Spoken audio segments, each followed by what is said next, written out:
Hello बच्चों, नमस्कार। तो ये रुचिरा जो आपकी संस्कृत की बुक है, उसका पहला लेसन सुभाषितानी चल रहा था। उसके मैंने 3 श्लोकों का अर्थ बता दिया था और ये चौथा श्लोक आप देखिएगा, ठीक है?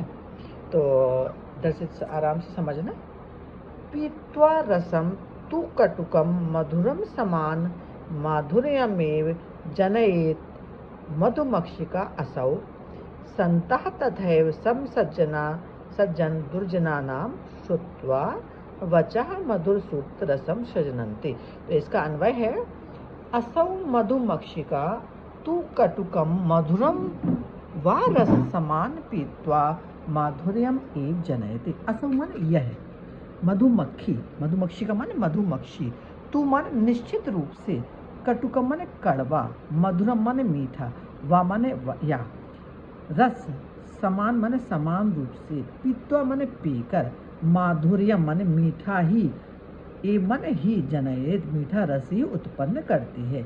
अर्थात यह मधुमक्खी, ये मधुमक्खी निश्चित रूप से कड़वा या मीठा रस समान रूप से पीकर माधुर्यम, मधुर मीठी शहद ही, जनयित माने उत्पन्न करती है। माधुर्यम माने मीठी, तो मीठी तो शहद ही करती है, मीठा ही, तो मीठा ही उत्पन्न करती है। माधुर्यम माने मीठा ही, शहद मीठा ही, जनयित माने उत्पन्न करती है।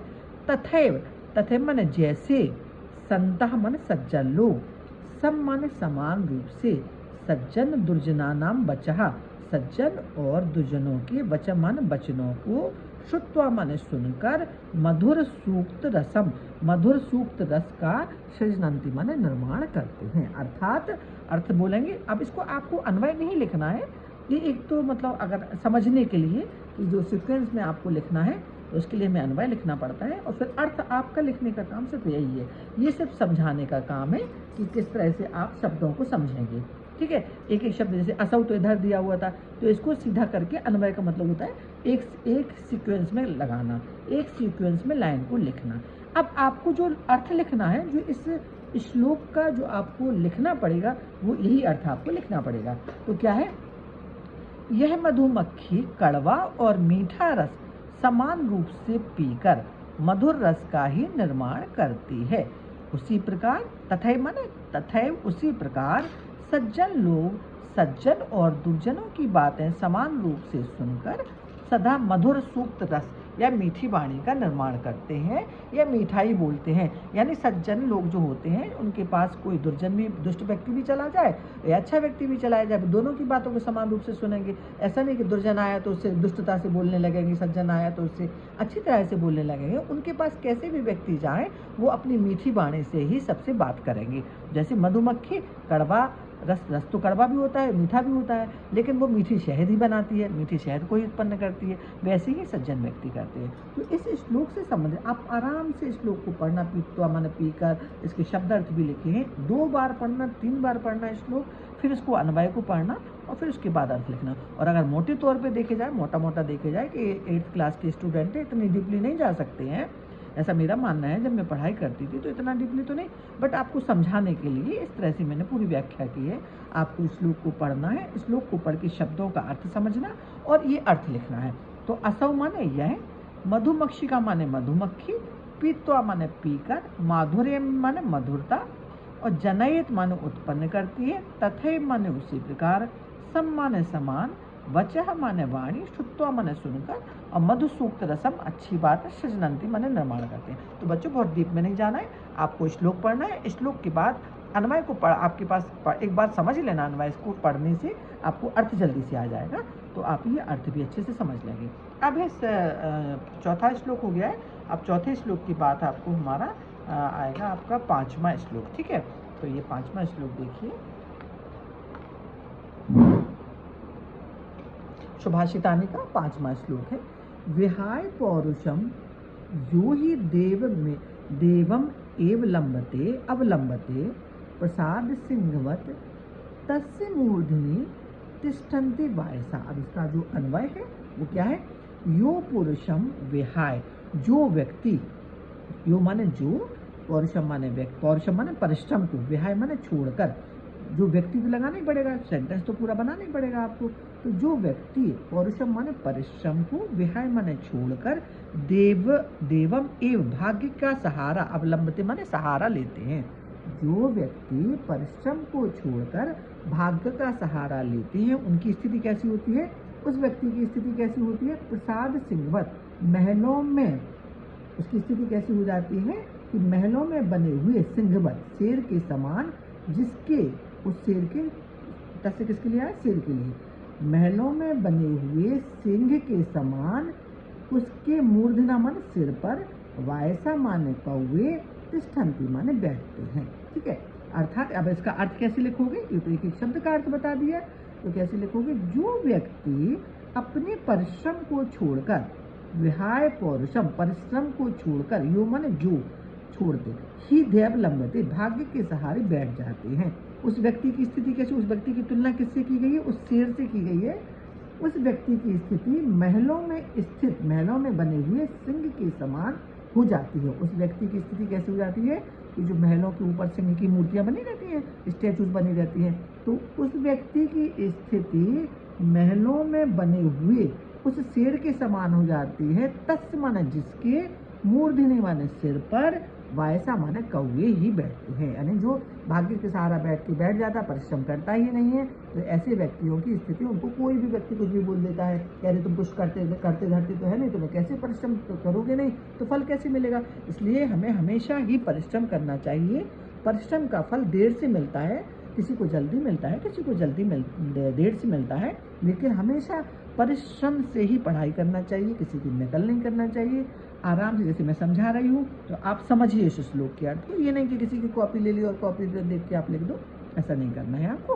तो आपकी बेसिक अगर अच्छा हो जाएगा तो आगे आपको बहुत अच्छा रहेगा। और ये मैंने शब्दार्थ लिखी है, इसको विहाय माने छोड़कर, पौरुषम माने पराक्रम को, यो माने जो, दैवम माने भाग्य को, अवलंबति माने सहारा लेता है, मूर्धनि माने सिर पर, वायसा माने कौवे, तिष्ठन्ति माने बैठते हैं। इस तरह से 5वां श्लोक ये हो गया।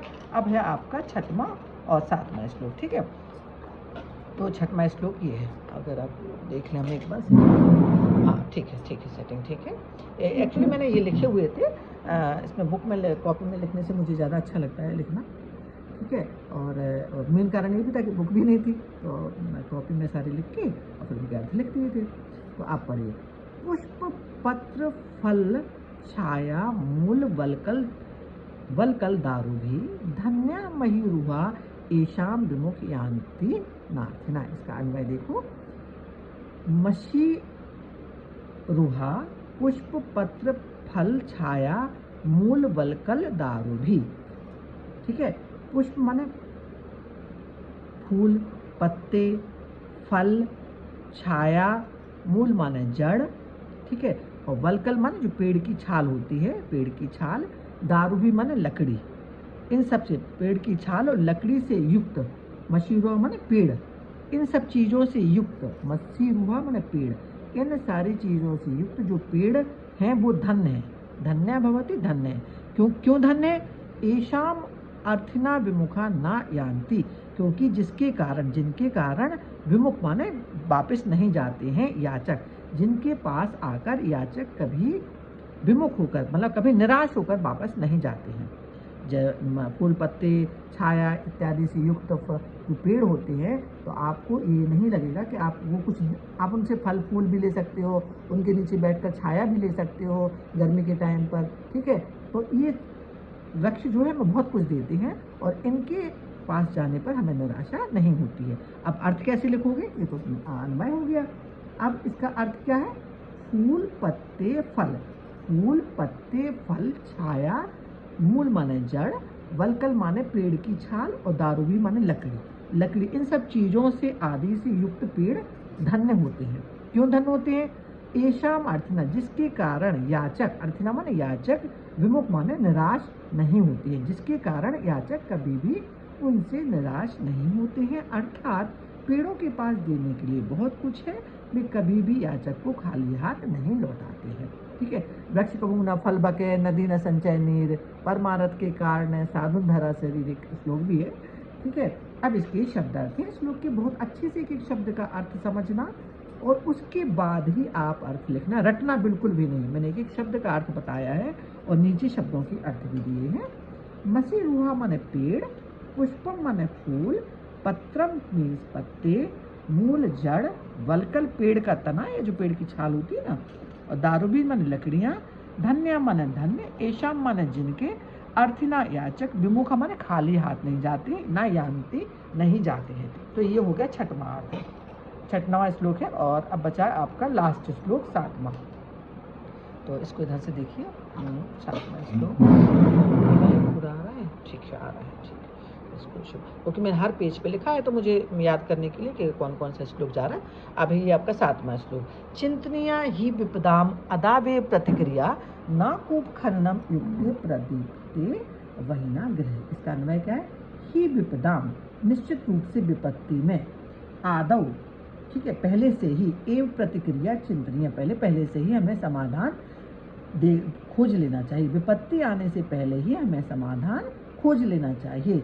ग्रहे वहीना प्रदीप्ते, मतलब ऐसा ना हो घर में आग पहले लग जाए और कूप खननम नायुक्तम, घर में आग लग जाए और उसके बाद कुआं खोदने से कोई फायदा नहीं होता है। अर्थात मुसीबत आने से पहले उसका समाधान ढूंढ लेना चाहिए।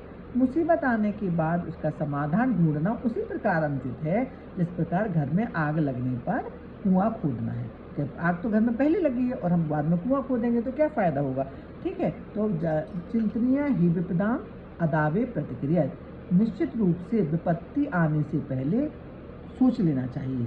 चिंतनीय मैंने सोच लेना चाहिए समाधान की, विपत्ति आने से पहले हमें उसका समाधान सोच लेना चाहिए। ये उसी प्रकार ही, अगर नहीं सोचेंगे तो ये उसी प्रकार भी गलत होगा जिस प्रकार घर में आग लगने पर बाद में कुआं खोदा जाता है। अब अर्थ कैसे लिखोगे, ये तो थोड़ा हमने समझा दिया। मुसीबत आने से पहले उसका समाधान ढूंढ लेना चाहिए, मुसीबत आने के बाद उसका समाधान ढूंढना उसी प्रकार अनुचित है जैसे घर में आग लगने के बाद कुआं खोदना है। तो बच्चों ये वाले इनके शब्दार्थ हैं इस वाले लेसन के। तो टोटल आपके इसमें थे आपके 7 श्लोक थे, इधर से लेके अन्वय लिखी हुई है हमने इसमें बुक में।